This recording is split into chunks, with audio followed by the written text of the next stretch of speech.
Israel ने Iran की nuclear power बनने का सपना तोड़ दिया।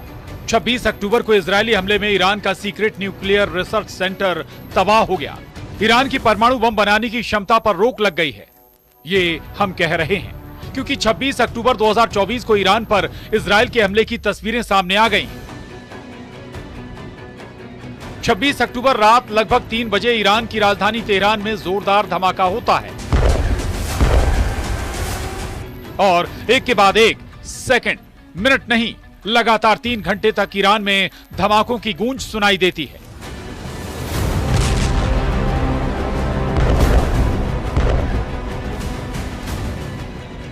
सुबह ऐलान होता है कि इजरायल ने ईरान से 1 अक्टूबर के हमले का बदला पलटवार कर ले लिया है। खबर छपती है कि हमले में ईरान के 4 सैनिक मारे गए। कोई सरकारी इमारत नहीं गिरी, कोई तेल डिपो आग में तबाह नहीं हुआ, लेकिन दिन बीतते हैं और ईरान की उस रात की तबाही की चौंकाने वाली तस्वीरें सामने आती हैं। जंगल में आग की तरह दुनिया भर में ईरान के न्यूक्लियर रिसर्च सेंटर पर हुए हमले की खबर फैल रही है। ये न्यूक्लियर विकास कार्यक्रम ही तो है जिसे लेकर ईरान प्रतिबंधों की वो मार झेल रहा है कि कुछ साल और ऐसे ही चला तो भीख का कटोरा पाकिस्तान से ईरान ट्रांसफर हो सकता है। ये न्यूक्लियर पावर बनने की ही तो जिद है जिसने चौधरी अमेरिका को ईरान के खिलाफ खड़ा कर दिया है। ये न्यूक्लियर पावर वाली सनक ही तो है जिसकी वजह से इजरायल ईरान के बीच खुली जंग भड़की तो परमाणु युद्ध में तब्दील होने की आशंका जाहिर की जाती है। ये न्यूक्लियर ठिकाने तो ही हैं जिसे लेकर अमेरिका, इजरायल अब तक कहते आए हैं कि उन्होंने ईरान के इन सेंटरों को टारगेट नहीं किया, लेकिन अब तस्वीर सामने है। अब इजरायली मीडिया रिपोर्ट में ही 2 अधिकारियों के हवाले से दावा किया गया है कि हमले में तेहरान के पास पार्चिन में सीक्रेट न्यूक्लियर रिसर्च फैसिलिटी को नष्ट कर दिया गया। इस हफ्ते में विस्फोटकों को आकार देने और परीक्षण करने के लिए जरूरी जटिल उपकरण तबाह हो गए हैं जो न्यूक्लियर चेन रिएक्शन शुरू करने के लिए अहम है। मतलब इजरायल ने ईरान के न्यूक्लियर फैसिलिटी पर हमला कर उसे परमाणु रूप से पंगु बना दिया है। नष्ट हुए उपकरणों के बिना ईरान फंस गया है। अमेरिकी और इजरायली अधिकारियों के दावे के मुताबिक पिछले 1 वर्ष में ईरान ने परमाणु हथियारों से जुड़ा रिसर्च फिर से शुरू किया है। इजरायली अधिकारियों का दावा है कि अगर ईरान परमाणु हथियार विकसित करने का फैसला करता है तो उसे नष्ट किए गए उपकरणों को बदलने की जरूरत पड़ेगी। 1 अक्टूबर के ईरान के हमले के जवाब में इजरायल की सेना ने 26 अक्टूबर को ईरान पर हवाई हमला किया। इस हमले में ईरान को भारी नुकसान हुआ और उसका अंतरिक्ष केंद्र भी तबाह हुआ। इजरायली हवाई हमले में 4 ईरानी सैनिकों की मौत होने का दावा किया गया। हमले में ईरान की मिसाइल निर्माण इकाइयों को भी नुकसान हुआ। हालांकि ईरान ने हमले से होने वाले नुकसान को मामूली बताया। अमेरिका ने इजरायल के हवाई हमले को आत्मरक्षा करार दिया और जवाबी कार्रवाई के लिए ईरान को धमकी दी। धमकी ईरान को अमेरिका ने भी दी कि ईरान ने इजरायल के खिलाफ पलटवार किया तो गंभीर अंजाम भुगतने होंगे। सुप्रीम लीडर अली खामनेई तब से लेकर अब तक खून का घूंट पीकर खामोशी अख्तियार किए हुए हैं, लेकिन क्या ईरान हमेशा के लिए खामोश हो गया है? इस सवाल का जवाब जानना बहुत जरूरी है। अंतर्राष्ट्रीय परमाणु ऊर्जा एजेंसी यानी IAEA के प्रमुख राफेल ग्रोसी ने ईरान के 2 बड़े परमाणु केंद्रों का दौरा किया है। ये इसलिए क्योंकि ईरान ने ट्रंप की जीत के बाद अपने ऊपर लगे प्रतिबंधों में ढील के लिए न्यूक्लियर प्रोग्राम पर समझौता करने की मंशा जताई है। IAEA दुनिया भर के परमाणु प्रोग्रामों पर नजर रखती है। ईरान के परमाणु प्रोग्राम को लेकर इजरायल, अमेरिका के साथ साथ कई पश्चिमी देश आपत्ति जता चुके हैं। डोनाल्ड ट्रंप की वापसी से ईरान को डर है कि वो परमाणु प्रोग्राम की आड़ में उसके ऊपर और कड़े प्रतिबंध लगाएंगे। ग्रोसी ने ईरान के नतांज और फोर्दो में न्यूक्लियर साइट्स का दौरा किया। फरवरी 2023 में फोर्दो साइट यूरेनियम प्रोडक्शन के कारण तनाव की मुख्य वजह बनी थी।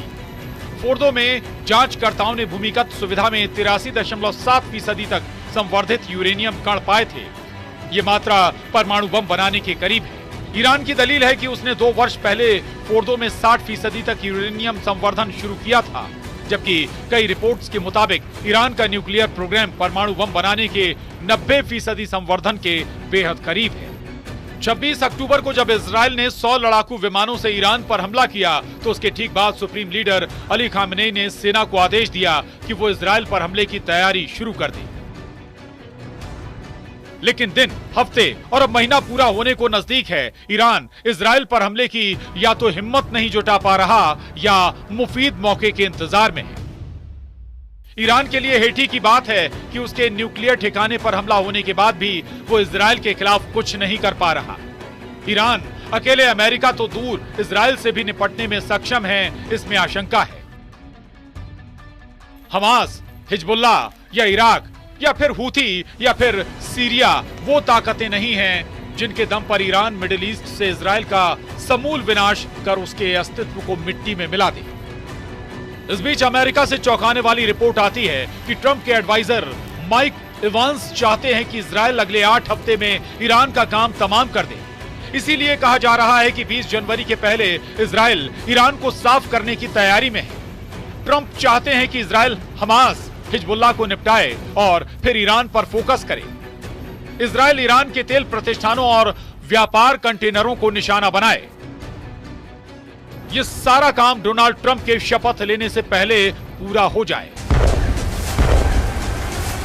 ट्रंप के एडवाइजर माइक इवांस के मुताबिक ट्रंप 20 जनवरी को राष्ट्रपति बनने के बाद पश्चिमी एशिया का बवाल नहीं ओढ़ना चाहते हैं। 1 अक्टूबर को जब ईरान ने इजराइल पर 200 मिसाइलें दागी थीं, तब 4 अक्टूबर की एक रैली में ट्रंप ने इस पर क्या रिएक्शन दिया था कि इजराइल को जवाब में ईरान के न्यूक्लियर ठिकाने तबाह कर देना चाहिए। इजराइल ने जैसी की रिपोर्ट आ रही है 26 अक्टूबर को हमले भी वही किए। ट्रंप ईरान के जानी दुश्मन हैं। अपने पहले कार्यकाल में भी ट्रंप ने ईरान के खिलाफ कई एक्शन लिए। 2018 में ट्रंप ने ओबामा कार्यकाल में वे ईरान के साथ अमेरिका के परमाणु समझौते को रद्द कर दिया था। 3 जनवरी 2020 को ईरान के सैन्य कमांडर कासिम सुलेमानी की हत्या का ऑर्डर भी ट्रंप ने दिया था। इजराइल के लिए बेहतरीन मौका है। इजराइल इस वक्त यही कर रहा है। इजराइल की सेना गाजा से लेकर लेबनान तक हमले भीषण कर रही है। एक दिन में अटैक की संख्या पहले के मुकाबले काफी बढ़ चुकी है। ऐसा इसलिए है क्योंकि नेतन्याहू को लगता है कि ट्रंप जब राष्ट्रपति पद की कुर्सी संभालेंगे तब उन्हें हमास से लेकर हिजबुल्लाह, हूथी और ईरान तक सभी दुश्मनों पर अटैक की खुली छूट मिलेगी।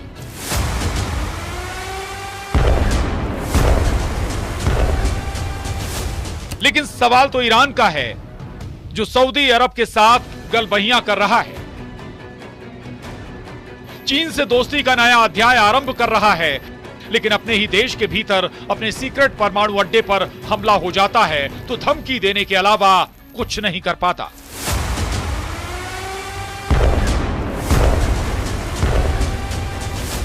Bureau report, news 18।